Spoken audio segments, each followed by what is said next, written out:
So, the last program in the series, and I'm in Udajpur, Rajasthan. It, like Cochin and Kerala, is known as the Venice of the East. It is the land of the once powerful rulers of Rajasthan, the Maharanas, who lost that power when the British left India. But now, this exotic state with its fine palaces has become a popular tourist destination.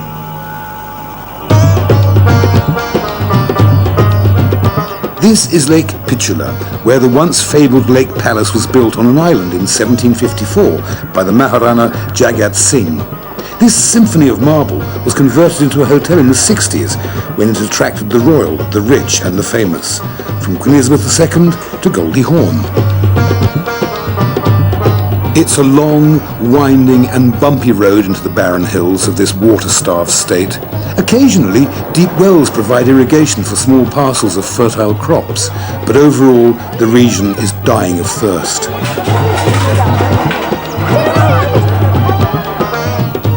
In this remote village of Intiassa, 250 souls of the Bill tribe eke to living, but now, because of the continuing drought, the men have left the fields for the mines.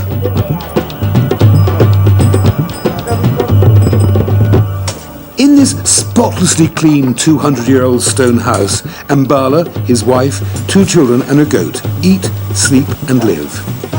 While his wife prepares a simple curry of onions and chilies, Ambala is making rotis, or bread, called chapatis. And in the corner, while the newest arrival slumbers in her basket, Ambalal's mother is quietly grinding corn, with a serene acceptance that their daily routine has been turned upside down by a visiting film crew. Despite the harsh, dry climate which hampers the production of crops, Rajasthani cuisine is very varied, though most villagers will eat lots of corn, lentils, beans and vegetables enriched with ghee and buttermilk. But, throwing the budget to the wind, I elected to splash out on some exotic kebabs and a sumptuous mutton curry. It's such a nice day, I thought we'd have a barbecue today, but a Rajasthani barbecue, Indian barbecue. First thing I'm going to do is some chicken with ground ginger and garlic, fenugreek seeds, cinnamon powder and salt and hung yogurt. Now this means yogurt they put into a muslin sack so all the liquid's drained out of it and it's quite thick. First I'll add fenugreek seeds, some ginger and garlic puree, then some ground cinnamon and some salt. Mix that all together and then tip in the chicken pieces into that. Normally you'd put that in the fridge for about an hour and then put them onto skewers. The second one, very similar but different flavours altogether, is a fish one. Again, with pureed garlic and ginger goes in. A tablespoonful of gram flour, which is in fact the flour from ground chickpeas. Some chaat masala, quite a tangy mixture of spices. You can buy it in the Asian shops very easily. We mix all that up together. A bit of lemon juice.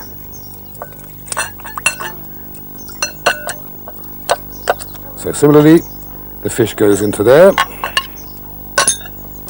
we'll let that marinade for an hour or so. Right, next, a great favourite of mine is the lamb kebab. First of all, we have some minced lamb, which we'll put into the bowl. Then we'll add some garam masala. This is bay leaves, cloves, cardamom, nutmeg and so on as usual. Black peppercorns crushed, a little salt, some very finely chopped green chilies, freshly chopped coriander and some onion and garlic paste. Now these we mix up like so. Again, refrigerate, and later we'll form them into little sausage shapes and put them on the skewer. Now, my next dish is called nomad lamb curry. That doesn't mean to say the curry goes wandering around the countryside. It's the sort of curry that the goat herders and the camel drovers will cook on the road as they drift around the place. The first thing we have to do is light the gas. Now, when I was talking about garam masala just now, that's exactly what it is. Bay leaves, cardamom pods and cinnamon sticks. So the first thing we do is we crackle these in the fat. And this crackling business releases the flavour. As soon as they've crackled a little, we stir in some chopped onion, then some garlic and ginger paste, stir that round, and then a big dollop of this lovely fiery red chilli paste, really rich and really hot. Cook that for a few moments, then the meat, and then let this cook for a good hour and a half or so, because when the dish is finished, the meat will be terribly tender.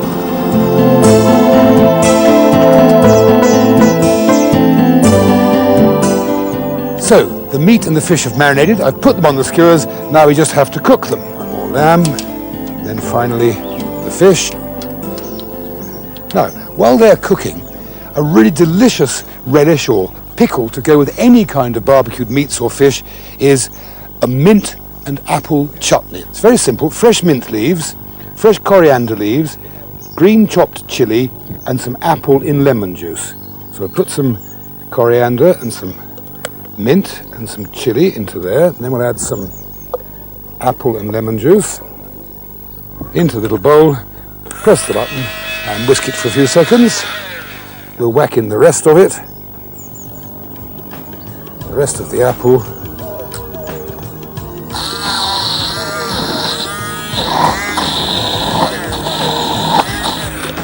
and there it is. Nothing could be simpler, nothing could be more tangy and refreshing. And it goes magnificently with any kind of barbecued meats, fish, chicken, whatever. Now there's a splendid feast. Very simple. Shish kebabs, minced lamb and spices and herbs, chicken marinated in yogurt and spices and herbs, and fish with yogurt and turmeric and spices. Absolutely delicious, terribly simple, lemons and onions. And a very rich, very tender, but very spicy, slowly simmered nomadic lamb curry.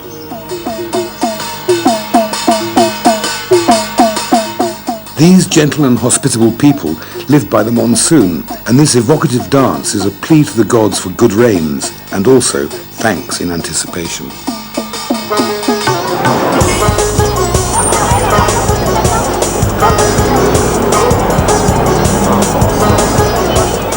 Back in the city, you will see some magnificent palaces. None more so than this one, the City Palace, as it is named. It was started in 1559 and was home, I use the word lightly, to 22 Maharanas, but not completed for another 400 years. At its glorious peak, the palace had 2,000 rooms, 4 kitchens and 1,000 servants to lavish sumptuous food and attention on the Maharana, his family and guests. But not until a squad of hired foodies tasted the grub to ensure it was truly fit for a king. Although today it is mostly a museum, and a very fine monument it is, the descendants of the royal family still occupy a substantial wing.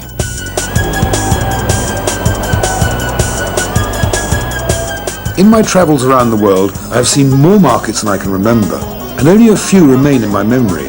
But the 300-year-old Dan Mandi, translated means grain bazaar, will be amongst them.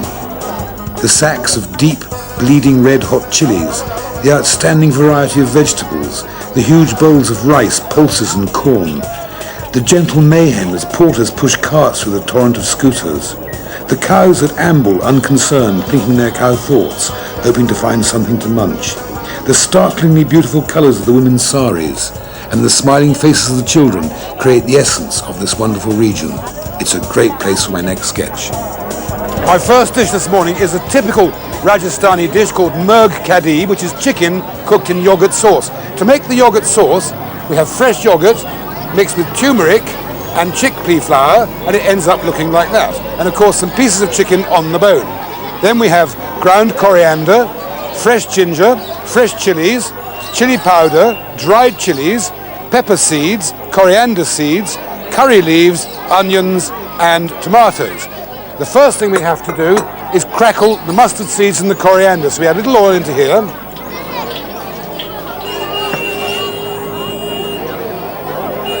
In with some mustard seeds and the coriander seeds and some curry leaves. Now that's the crackle I wanted. Next we add the onions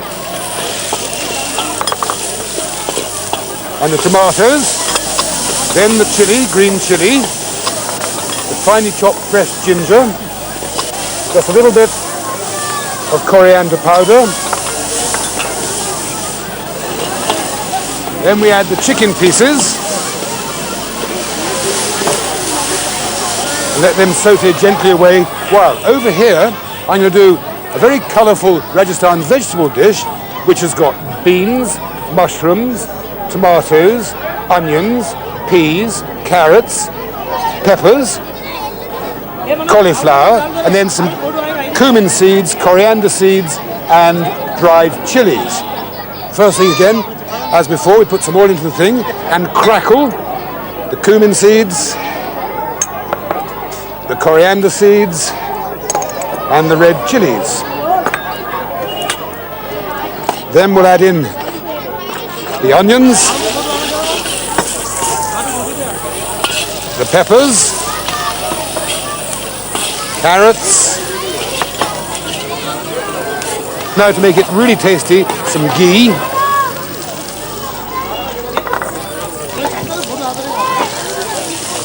Cauliflower. Beans. The tomato. And finally, the green peas. And we let that stir fry away. Meanwhile, over here, give the chicken a stir. At this stage, we'll add some dried red chilies. Meanwhile, these are practically cooked. They should be al dente. It's quite interesting how many Indian dishes are, in fact, very quickly cooked and quickly prepared. And then to finish this dish, we add some tomato puree. And we'll let that simmer away another 10 minutes or so. Meanwhile, the chicken is now nicely sealed. So at this stage, we turn the heat right down, very low, otherwise the sauce will curdle. We now tip the sauce in.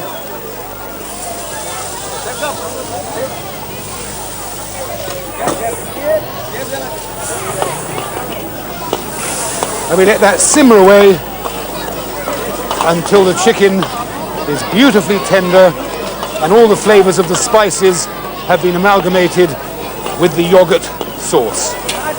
And on that note, I think I'll have a slurp. It's jolly hot, it's about 45 degrees here today. But the beer is icy cold, so it's okay. Two local and traditional dishes, murg kadai, succulent pieces of chicken in a herb and fenugreek flavoured yogurt gravy. And second, sabzi kada masala, a preparation of fresh vegetables stir-fried with whole spices in an exotic tomato sauce. About 50 kilometres southeast of Udajpur is Jaisamand Lake, one of the largest man-made lakes in Asia.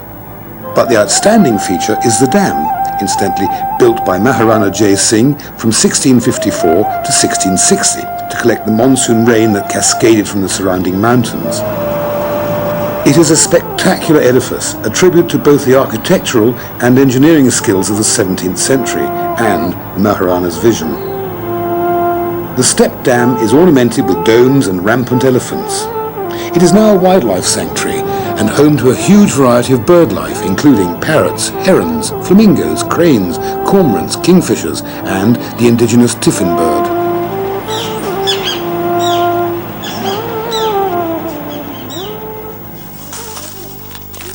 India introduced the world to sugar, made from sugarcane of course, but charmingly described by Alexander the Great in 327 BC as a type of reed that yielded honey without bees.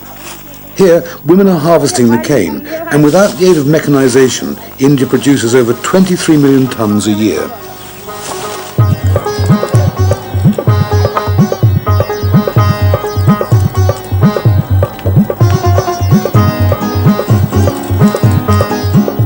The method of making sugar here hasn't changed for centuries. Quite simply, the cane is forced through the press, the raw syrup runs down a bamboo pipe and into the wok, where it's purified with caustic soda.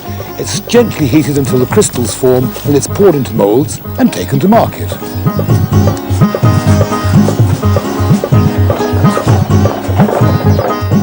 The name of raw sugar is called good or jaggery.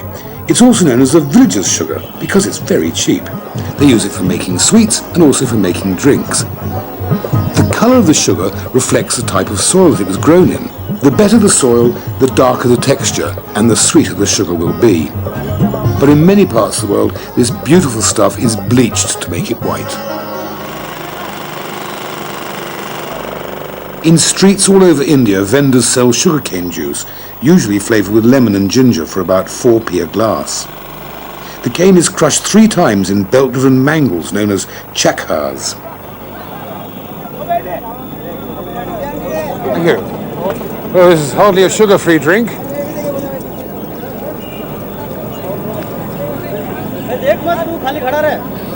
Absolutely delicious. Oh, I could give out alcohol for this. But not, of course, cooking. And I'm off to my hotel kitchen for my next sketch. So, let's do cooking. Throughout my trip in India, I've had some wonderful vegetarian food, but quite the best I've ever had is stuffed potatoes.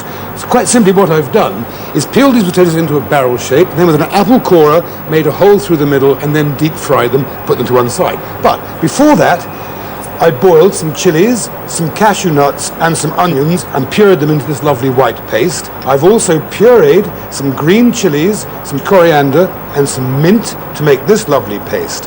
I've also pureed some ginger and garlic. Then I've got fresh ginger, fresh chilies, fresh coriander, cottage cheese, sultanas and nuts. So first of all, we put the grated cottage cheese into the mixing bowl here. I suppose you could use something like softish feta cheese if you can't get the Indian original. Some sultanas, some toasted cashew nuts, add some chopped ginger, some chopped green chilies, and some chopped fresh coriander,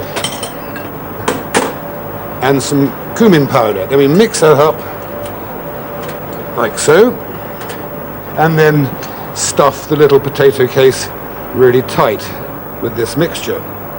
Push it in as tight as you can get it. So as you can see, I've already done about 8 already, like so. Then we'll heat a little oil in the kadai. As soon as that warms through, we'll fry the ginger and garlic paste. Then we'll mix in the mint and coriander puree, stirring all the while, not too fierce a heat because you don't want it to burn. Then the puree of onions, cashew nuts and green chilies.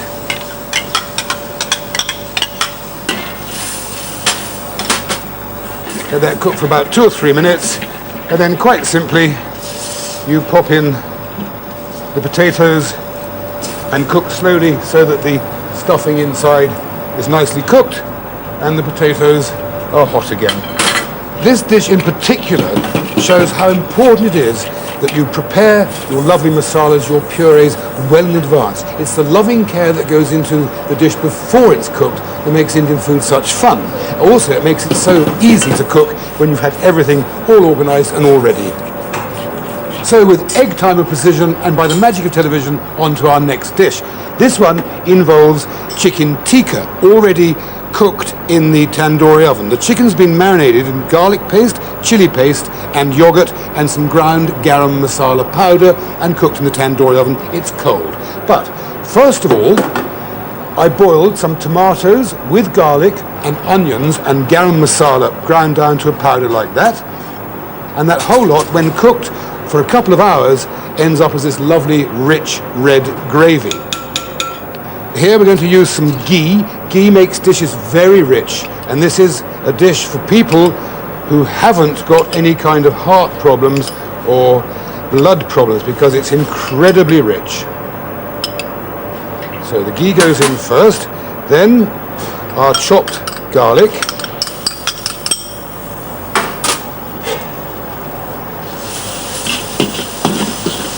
let that take colour and cook through a little while. As soon as that is cooked, we add some sauce, some gravy.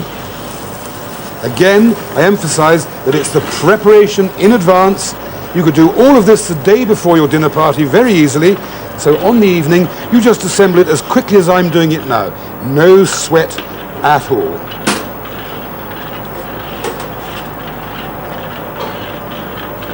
Then we put our chicken pieces in, just simmer gently to heat them through. And now for the real heart attack stuff, some lovely Indian honey in to sweeten it, and some fresh cream. I told you this isn't for the faint-hearted.